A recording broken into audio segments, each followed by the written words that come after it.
Or, there is a silence that does not come from indifference. It comes from pain. Not loud pain, not dramatic pain, but the kind that settles deep inside you, where words feel too small to carry what you actually feel. And when that silence shows up, people misunderstand it. They think you are distant. They think you are shutting them out. They think something is wrong with you. But here is the question most people never ask. What does God say about that silence? Because long before psychology studied the human mind, Scripture revealed the human heart, and what you are experiencing is not new. It is deeply human. Let me ask you something. Have you ever been hurt so deeply that you could not explain it? Not because you did not want to, but because you did not even understand it yet? That moment, where you go quiet, that is where psychology and Scripture meet, and here is what changes everything. The world says silence is avoidance. Psychology says silence is protection. But God sees something deeper. God sees the heart behind the silence. Psalm 39 says, "I was silent and still, but my anguish increased." That means something important. Silence is not emptiness. It is full of emotion, full of weight, full of something God already understands, even when no one else does. So stay with me. Because once you see what is really happening inside that silence, and once you understand what God says about it, you will stop seeing yourself as broken, and start seeing yourself clearly. Let us begin with what is happening inside you. When you get hurt and go quiet, it does not start in your thoughts, it starts in your body. Something shifts, your chest tightens, your words disappear, and people say, "Just talk." But you cannot. Why? Because your nervous system has entered what psychology calls the freeze response. Not fight, not flight, freeze. Your brain slows things down to protect you.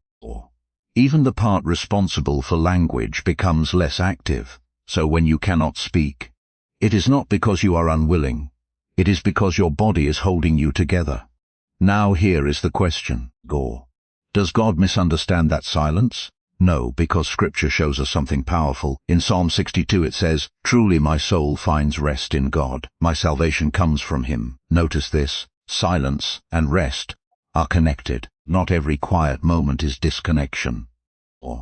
Sometimes it is where the soul is trying to stabilize. Even Jesus Himself withdrew in silence, not because He was weak, but because He understood something. There are moments when stepping back is necessary. So now ask yourself this. What if your silence is not failure, but a form of protection? And if that is true, then the next question becomes even deeper. Where did you learn to protect yourself this way? No one is born silent. Children express everything.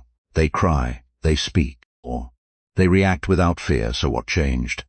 Something taught you that expressing pain was not safe. Maybe you were ignored. Maybe you were told to be quiet. Maybe your vulnerability was not received with care, so your mind adapted. You learned that silence protects you, and psychology confirms this. Your brain stores emotional experiences and reuses them in future moments.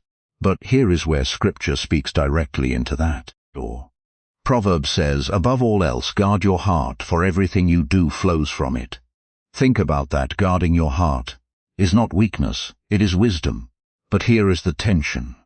There is a difference between guarding your heart and hiding it completely. And this is where many people struggle, because silence becomes both protection and isolation.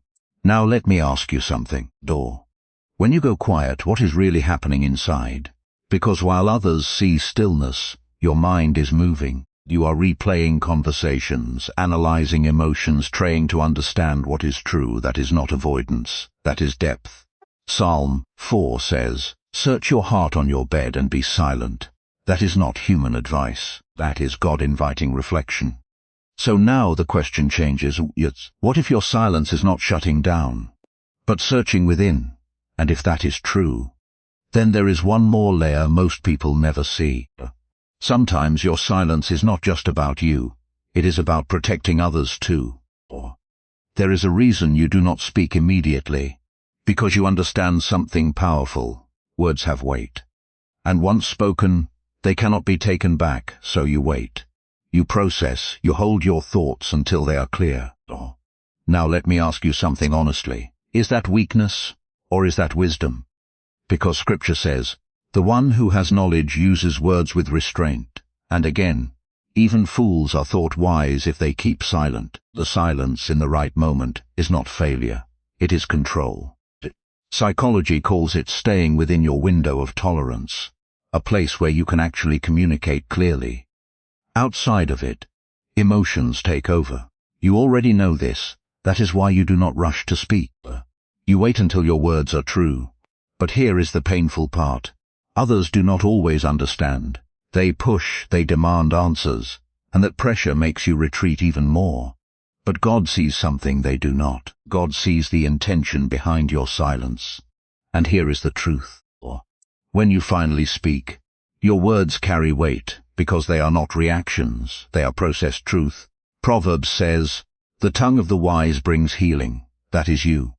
Not loud, not reactive, but intentional. No. So now the real question is not, why do you go quiet? The real question is, how can you learn to trust that silence without getting lost in it? Now you understand something most people never will. Your silence is not emptiness. It is protection. It is processing. It is depth. And God sees all of it. Let me ask you one final question. What if the thing you thought was your weakness is actually part of how you were designed? Because Scripture never tells you to be loud. It tells you to be wise. Guard your heart, to speak with intention. And yes, to be still. Be still, and know that I am God. That stillness is not rejection, it is connection. But here is the balance. Silence should protect you, not imprison you. Because God does not just meet you in your silence. He also invites you out of it, into truth, into healing, into relationship. So do not see yourself as broken. You are someone who feels deeply, processes carefully, and speaks intentionally. And when you bring that heart to God, even in silence, He understands every word you cannot say, because He was never waiting for your voice. He was always listening to your heart.